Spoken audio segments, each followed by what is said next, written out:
नमस्कार मेरे प्यारे भाई और बहनों। मैं एस्ट्रो विश्व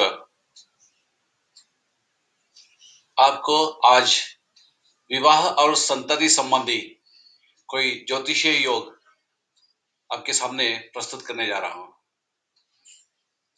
रोचक बात नहीं है, बहुत ही दिलचस्प और रोचक। सुनिए, अपने जन्म कुंडली में सप्तमेश और पंचमेश माने पांचवें भाव के स्वामी और सप्तम भाव के स्वामी, इनमें अगर युति हो तो प्रेम विवाह होता है निश्चित स्वरूप से। पंचमेश पंचम स्थान में या तो सप्तमेश पंचम स्थान में होना, या तो सप्तम और पंचम स्थान के राशि अधिपतियों में एक दूसरे के साथ युति में होना, ये प्रेम विवाह का निश्चित योग माना जाता है। यदि सप्तम स्थान में बलवान शुक्र हो और सप्तमेश शनि या मंगल जैसे पाप ग्रहों से पीड़ित हो तो विवाह में देरी हो जाती है। यदि सप्तमेश षष्ठ भाव या माने सिक्स्थ हाउस षष्ठ भाव में स्थित हो तो जीवन साथी के साथ शत्रुता या वैमनस्य होता ही बना रहता है। बड़े ध्यान से सुनिएगा, बहुत रोचक है, बहुत दिलचस्प है। यदि कुंडली में सप्तम भाव का स्वामी और अष्टम भाव का स्वामी का परिवर्तन योग हो तो विवाह के कुछ समय बाद पति और पत्नी को एक दूसरे से दूर रहना ही पड़ता है। यदि सप्तम भाव में मंगल, शनि, राहु ऐसे में कोई एक ग्रह हो तो इन ग्रहों की सप्तम पर दृष्टि हो तो जातक का वैवाहिक सुख कठिनाइयों से भरा रहता है। यदि कुंडली के सप्तम भाव में शुक्र और द्वादश भाव में 12th हाउस में चंद्र हो तो ऐसा पुरुष अपने पत्नी के साथ शत्रु समान व्यवहार करता है। यदि किसी जातक, स्त्री जातक की उसकी कुंडली में अगर सप्तम भाव में मंगल हो तो उस पर दो से अधिक पाप ग्रहों की दृष्टि हो तो विवाह के बाद वैवाहिक सुख नहीं मिलता।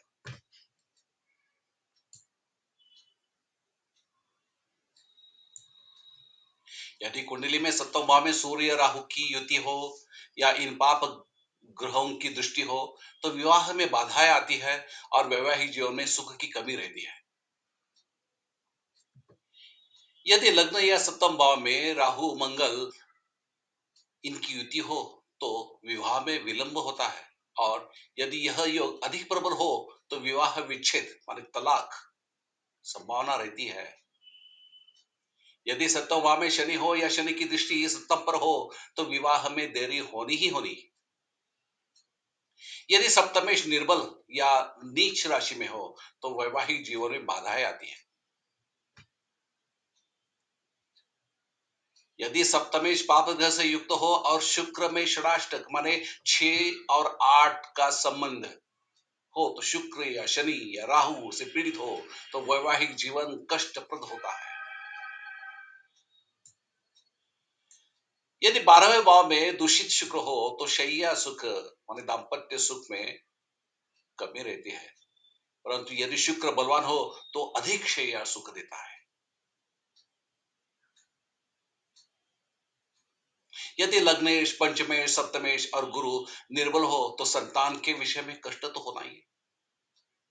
यदि पंचम भाव में अशुभ ग्रह हो या उस पर पाप ग्रहों की दृष्टि हो तो संतान संबंधी परेशानी रहती है। यदि छठवें या 8वें या 12वें भाव के स्वामी पंचम में हो तो पंचमेश 8वें या 12वें भाव में हो तो संतान से संबंधित चिंता बनी रहती है। यदि चंद्र नीच के शनि के साथ 11वें भाव में हो, एकादश भाव, और पंचम भाव दूषित हो तो संतान संबंधी समस्या होती है। यदि सेकेंड हाउस माने धन स्थान और कुटुंब भाव दूषित हो तो उनके स्वामी निर्बल हो और धन भाव का कारक ग्रह कमजोर हो तो वैवाहिक जीवन में भी कष्ट होते हैं। शुक्र मंगल की युति या राशि परिवर्तन से व्यक्ति कामुक प्रवृत्ति का होता है। स्त्री जातक की कुंडली में अष्टम भाव सौभाग्य का स्थान माना गया है। यदि अष्टम में पाप ग्रह हो या अष्टमेश दूषित हो तो सौभाग्य और सुख में कमी आती है। यदि पंचमेश सप्तम भाव में या सप्तमेश पंचम भाव में हो तो प्रेम विवाह के योग तो बनते हैं, जैसे मैंने पहले ही कहा था। यदि शुक्र नवम भाव में या चंद्र में नवम भाव हो तो भी प्रेम विवाह की संभावना होती है। यदि लग्न से शुक्र पांचवें भाव में या चंद्र से पांचवें भाव में हो तो प्रेम विवाह का योग बनता है। यदि अष्टमेश पंचम भाव में हो तो विवाह में देरी होती है। यदि अष्टम भाव में सूर्य और शनि की युति हो तो संतान के विषय में चिंता रहती है। यदि गुरु और चंद्र निर्बल हो और पंचम भाव पर पाप ग्रहों की दृष्टि हो तो भी संतान संबंधी परेशानियां होती है। यदि पंचम भाव में शनि हो, शुक्र से चौथे और 12वें भाव में पाप ग्रह हो और शुक्र पापकर्तृ योग में हो तो ऐसा पुरुष अपनी पत्नी पर संदेह करता है।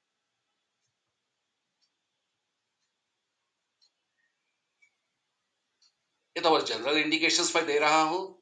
उपरोक्त सभी योग सामान्य अनुमान है। प्रत्येक व्यक्ति की जन्म कुंडली, ग्रह स्थिति, दृष्टिया, युति, नक्षत्र, दशा, अंतर्दशा भिन्न भिन्न होती है। इसलिए किसी एक सूत्र को देखकर निष्कर्ष निकालना उचित नहीं। सही और सटीक भविष्य फल के लिए जन्म कुंडली का सूक्ष्म अध्ययन किसी अनुभवी ज्योतिषी द्वारा ही आवश्यक होता है।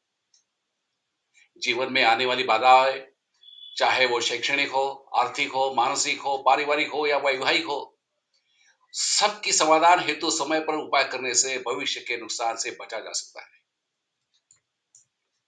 क्या आप चाहेंगे कि आप भी अपनी जन्म कुंडली का सूक्ष्म अध्ययन करके अपने भविष्य फल को सुनिश्चित करें? तो आप मुझसे संपर्क कर सकते हैं।